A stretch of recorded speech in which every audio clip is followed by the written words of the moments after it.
Yeah, no, I'll have a quick statement. A guy that I have so much respect for, A'Shawn Robinson, a player that I was with in the Rams. Fortunate enough that we were able to win a Super Bowl together there and have a lot of good years there. And just kind of following his career, where he started off in Detroit to where he is now, and just such a stalwart for us, a leader, a heck of a player, productive on the field, run game, pass game.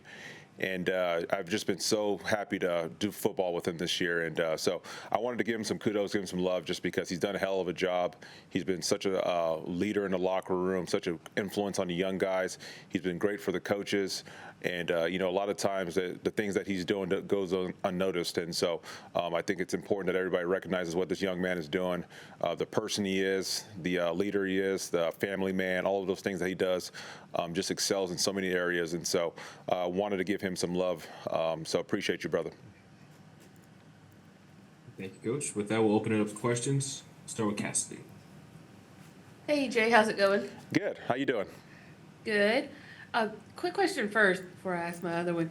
You usually start off with one of these shout outs. How do you choose each week who's going to get the kudos or the shout out that week? Sometimes you're inspired by something that happens in the building, on the field.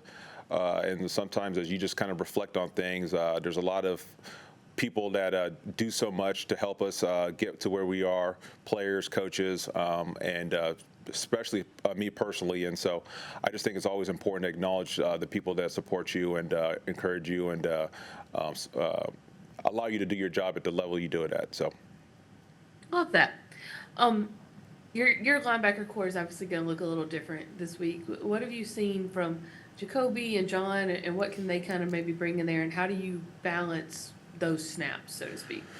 Yeah, no, I mean, we've seen a lot of great things from these guys in terms of their preparation. They've, not even this week, but just going back to when Jacoby came in, I can't remember exactly when.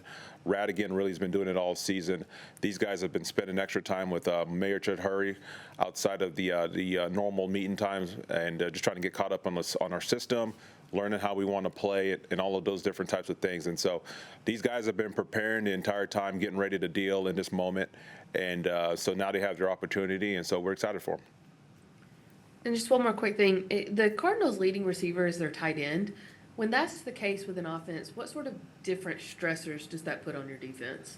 Yeah, no, he's certainly a weapon, and we got to account for him wherever he's at. And they move him around just like a lot of these good players. He's going to be inside. He's going to be outside. And so, but yeah, McBride is certainly a really good player, one of the better tight ends in this league, and so we've got to be ready. Awesome. Thank you. Thank you. All right, we'll go to Mike K, followed by Dave. Hey, Jay. Newton. Good morning. Good morning.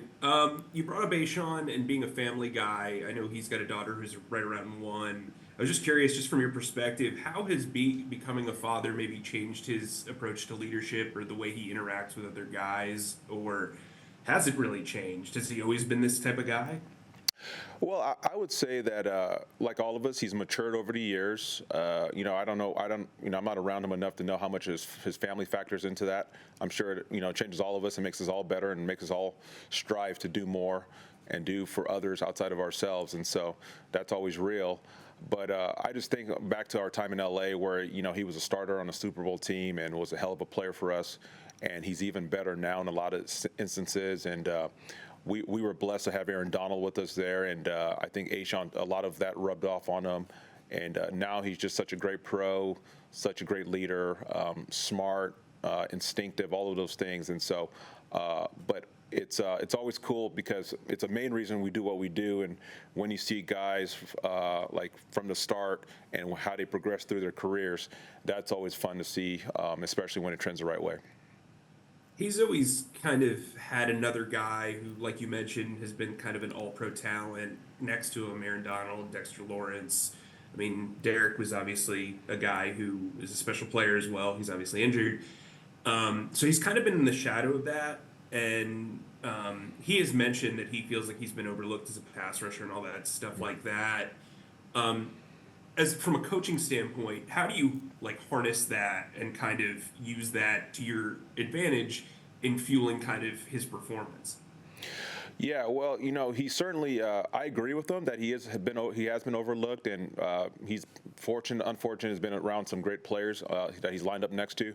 But the best thing about A'Shawn is that he is so selfless, and we don't play him as much on third down because we need him more on the run downs, and he's like, hey, whatever you need from me, Coach Walsh, Coach E, whatever you need from me, I'll do it. And he's not caught up in the stats. He's not caught up in when he's playing. He's not caught up in his ops. He's caught up in helping the team win. And so another reason I think about that stuff, weekly, and when I talk to him and get our feedback, and he's always the same. And so it's another reason I wanted to give him some love. And then one last question. Damani and Sam Franklin both have kind of hybrid-esque body types. When you're dealing with like this type of injuries to your front, how much do you like the big nickel opportunities? I know you tried some stuff with Jeremy Chin last year. As a guy who kind of has a secondary background and all that stuff, what does the big nickel group mean to you, and how does that create an opportunity?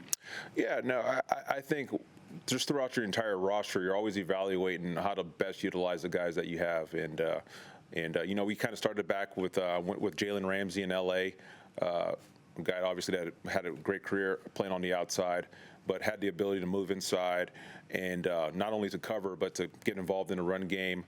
All those things that happen in a box when they jet motion a receiver, and now you become the linebacker, or just even defending those bubble screens and things of that nature on the edge. And so we're always constantly evaluating our roster, how we can best utilize it. And so it's no different this year.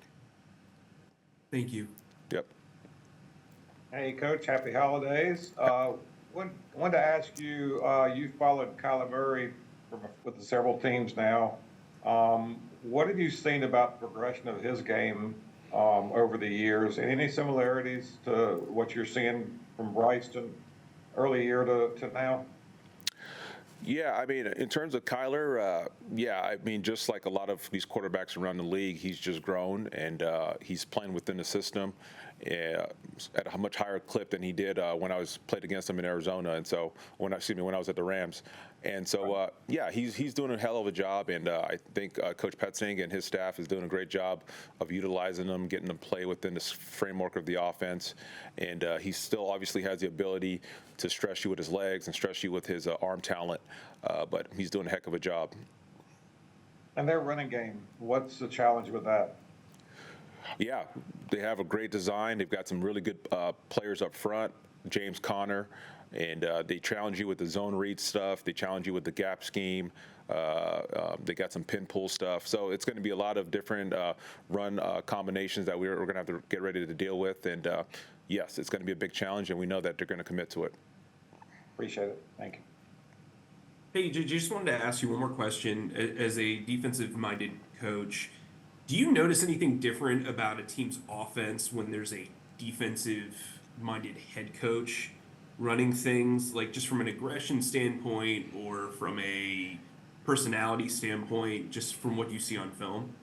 Yeah, I think that's case to case. I think sometimes you see teams get more focused in on the run game because that's what defense coaches always want. But I think that's case by case. I've been around there were many years that Belichick and with Brady and some of those receivers, they were a spread operation because they thought that was their best operation, best way of moving the ball. And so I think it's certainly case by case. And like a lot of good coaches, it's what does your players do the best that you got to feature. All right. Any more questions for Coach Evero? All right. Thank you. Thank you all.